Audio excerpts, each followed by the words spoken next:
And research centre Ernakulam സംയുക്തമായി നടത്തുന്ന medical ക്യാമ്പാണ് ഇവിടെ നടക്കുന്നത്.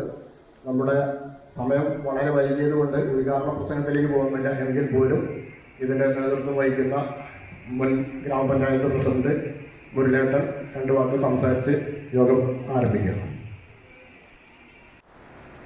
ഞാൻ വളരെ സന്തോഷകരമായ ഒരു ദിവസമാണ്. നമ്മുടെ രാജ്യത്തിന് സ്വാതന്ത്ര്യം കിട്ടിയ 80 വർഷം അതിൻ്റെ പിറന്നാൾ ആഘോഷിക്കുകയാണ്.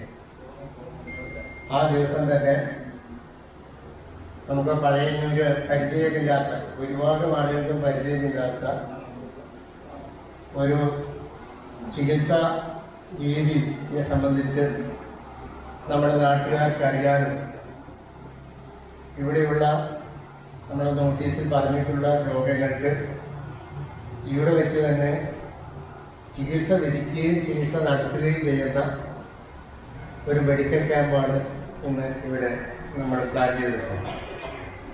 നമുക്ക് ഇന്നലെ വരെ വന്ന രജിസ്ട്രേഷനുള്ള പല ആളുകളും 100 പേര് ചികിത്സ കിട്ടുള്ളൂ എന്ന് അറിഞ്ഞപ്പോൾ കുറേ ആളുകൾ പിൻവാങ്ങി, സമയത്തിന് വരാൻ കഴിയാത്ത ആളുകൾ പിൻവാങ്ങി. എന്നാലും ഒരു 150 ആളുകളോളം ഇവിടെ പങ്കെടുക്കും എന്നാണ് നമ്മൾ വിശ്വസിക്കുന്നത്. നിങ്ങൾക്ക് എല്ലാവർക്കും അറിയാം, നമ്മളെ പഴയന്നൂരിലെ ഒരു പറ്റം കോൺഗ്രസ് പ്രവർത്തകന്മാരുടെ കൂട്ടായ്മയായിട്ടുള്ള രാജീവ് കൾച്ചർ സെന്റർ കഴിഞ്ഞ കുറേ കാലമായി ജീവകാരുണ്യ രംഗത്തും മറ്റ് സാമൂഹ്യ സാംസ്കാരിക രംഗത്തും ജനോപകാരപ്രദമായ ഒട്ടനവധി പദ്ധതികൾ നടപ്പിലാക്കിയിട്ടുള്ള സംഘടനയാണ്. ഈ വർഷം നമുക്ക് നമ്മളാരും പ്രതീക്ഷിക്കാത്ത ഒരു സന്തോഷം നമുക്ക് ഈ സ്വാതന്ത്ര്യ ദിനത്തിൽ തരുന്നതിന് വേണ്ടി എറണാകുളത്ത് കടമശ്ശേരിയിൽ ആസ്ഥാനമായി പ്രവർത്തിക്കുന്ന ബാക്ക് ടു ബാലൻസ് എന്ന സംഘടനയുടെ ഡയറക്ടർ സെറീന ജാൻസൺ, അതുപോലെ തന്നെ സഹപ്രവർത്തകൻ സഹദ് ഉൾപ്പെടെയുള്ള ഒരു വലിയ നേതൃനിര നിങ്ങളെ എല്ലാവരെയും കാണുന്നതിന് വേണ്ടി ഇവിടെ എത്തിയിരിക്കുകയാണ്. ഈ ഒരു പരിപാടിയിൽ പങ്കെടുക്കാൻ പറ്റിയതിൽ ഒരുപാട് സന്തോഷമുണ്ട്.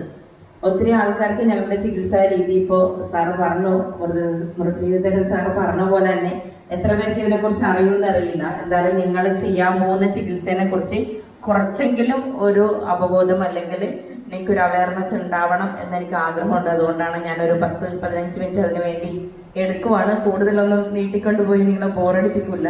കാരണം നിങ്ങൾ വന്ന കാര്യങ്ങൾ എത്രയും പെട്ടെന്ന് ചെയ്യണം എന്നുള്ളത് തന്നെയാണ്. അപ്പോൾ ഞാൻ കൈകാര്യം ചെയ്യുന്ന വിഷയം എന്ന് പറയുന്നത് ട്രഡീഷണൽ ചൈനീസ് മെഡിസിൻ എന്ന് പറയും. അതായത് ചൈനീസ് അക്യുപഞ്ചർ എന്നാണ് പറയാം. പ്രാചീന ചൈനീസ് ചികിത്സ എന്നും പറയും.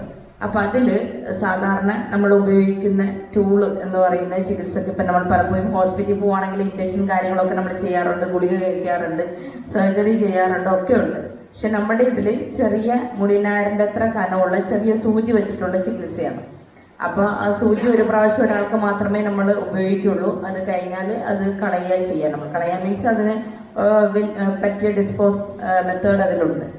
അപ്പോൾ ഈ സാധാരണ ചെറുപ്പകാലം മുതലേ നമ്മൾ കണ്ട് വളർന്നതും ഞാൻ ഉൾപ്പെടെയുള്ള ആൾക്കാർ നമ്മൾ എന്തെങ്കിലും രോഗം വരുമ്പോൾ നമ്മൾ പറയുന്ന കാര്യമാണ്, മരുന്ന് കഴിച്ചില്ലേ, ഹോസ്പിറ്റലിൽ പോയില്ലേ, മരുന്ന് മേടിച്ചില്ലേ എന്നാണ് നമ്മൾ സാധാരണ പറയുന്നത്. ഞാൻ ഒരിക്കലും മോഡേൺ മെഡിസിൻസിനോ അല്ലെങ്കിൽ വേറെ സിസ്റ്റം ഓഫ് മെഡിസിൻസിനോ എഗെയിൻസ്റ്റോ ഒന്നുമല്ല. കാരണം നമ്മളുടെ ക്ലിനിക്കിൽ നടക്കുന്ന ചികിത്സാ മാർഗം എന്ന് പറയുന്നത് വെറും ഒരു അക്യുപഞ്ചർ സിസ്റ്റം അല്ല. അവിടെ എല്ലാ തരത്തിലുള്ള ഇൻറ്റഗ്രേറ്റഡ് സിസ്റ്റം എന്ന് പറയാം. ആയുർവേദം ഉണ്ട്, ഹോമിയോ ഉണ്ട്, അതുപോലെ തന്നെ നാച്ചുറോപ്പതി ഉണ്ട്, യോഗ ഉണ്ട്, ഫിസിയോതെറാപ്പി ഉണ്ട്, ഓൺകോൺ എന്തെങ്കിലും എമർജൻസി ഉണ്ടെങ്കിൽ അലോപ്പതി ഡോക്ടറും ഉണ്ട്. ഇതെല്ലാം കൂടി ഒരു സിസ്റ്റത്തിന്റെ ഒരു ഡയറക്ടർ, അതിന്റെ ഭാഗമായ ഒരു വ്യക്തി എന്നുള്ള രീതിയിൽ ഞാൻ പറയുന്നത് എന്താണെന്ന് വെച്ചാൽ എല്ലാ സിസ്റ്റവും നമുക്ക് വേണം. പക്ഷേ നമുക്ക് ഏതൊക്കെ രീതിയിൽ നമുക്ക് എന്തൊക്കെ സിസ്റ്റം തിരഞ്ഞെടുക്കാം എന്നുള്ള സ്വാതന്ത്ര്യം, ഇന്ന് സ്വാതന്ത്ര്യ ദിനമായതുകൊണ്ടാണ് ഞാൻ പറയുന്നത്, ആ സ്വാതന്ത്ര്യം ഇന്ന് ആരും എടുക്കുന്നില്ല. ഇന്ന് പലപ്പോഴും നമുക്കൊരു വ്യക്തി സ്വാതന്ത്ര്യം ഉണ്ടല്ലേ, എല്ലാവർക്കും അവരവരുടേതായിട്ടുള്ള വ്യക്തി സ്വാതന്ത്ര്യമുണ്ട്. നമ്മൾ എന്ത് ഡ്രസ്സ് ധരിക്കണം അല്ലെങ്കിൽ നമ്മൾ എന്ത് ഭക്ഷണം കഴിക്കണം എന്നൊക്കെ ഉള്ള നമുക്ക് സ്വാതന്ത്ര്യമുണ്ട്. ആ സ്വാതന്ത്ര്യം പലപ്പോഴും നമ്മൾ എടുക്കുന്നില്ല ചികിത്സാ മാർഗത്തിൽ. ചികിത്സാ മാർഗത്തിൽ എന്ന് പറയുമ്പോൾ നമുക്കൊരു രോഗം വന്നാൽ ശരിയാണ്, നമുക്ക് എത്ര സ്വത്തുണ്ടായിട്ടും കാര്യമില്ല, ഹെൽത്ത് ഈസ് വെൽത്ത് എന്ന് പറയാം, അതായത് ആരോഗ്യമാണ് നമ്മുടെ സമ്പത്ത്. അപ്പൊ അതിനുവേണ്ടി നമ്മൾ ചിലപ്പോൾ നമ്മുടെ വീടും അല്ലെങ്കിൽ സ്ഥലവും ഒക്കെ വിറ്റ് പറക്കിയിട്ടായാലും നമ്മൾ ചികിത്സിക്കും. നമുക്കൊരു രോഗം വന്നാൽ നമ്മൾ ചുറ്റുപാടുമുള്ള ആൾക്കാരൊക്കെ നമ്മളെ ഭീതിപ്പെടുത്തുക അല്ലെങ്കിൽ പേടിപ്പെടുത്തുന്ന അവസ്ഥയിലോട്ട് വരുമ്പോൾ സ്വാഭാവികമായിട്ടും നമുക്ക് ആരോഗ്യമല്ലേ വലുതെന്ന് വിചാരിച്ചിട്ട് നമ്മൾ പല പല സിസ്റ്റത്തിലോട്ട് നമ്മളിങ്ങനെ പോകുമ്പോൾ പിന്നെയും നമുക്ക് രോഗം മൂർച്ഛിക്കുക അല്ലെങ്കിൽ ശരീരത്തിന് അതിന് ഹാംഫുൾ ആവുക അല്ലെങ്കിൽ നമുക്ക് അപകടമാവുക അല്ലെങ്കിൽ സൈഡ് എഫക്ട്സ് ഉണ്ടാകുന്ന അവസ്ഥയിലോട്ടാണ് നമ്മൾ പോയിക്കൊണ്ടിരിക്കുന്നത്. അപ്പൊ അങ്ങനെയുള്ള അവസ്ഥയിലാണ് നമ്മുടെ ഒരു സിസ്റ്റം വരുന്നത്. ശരിക്കും 5000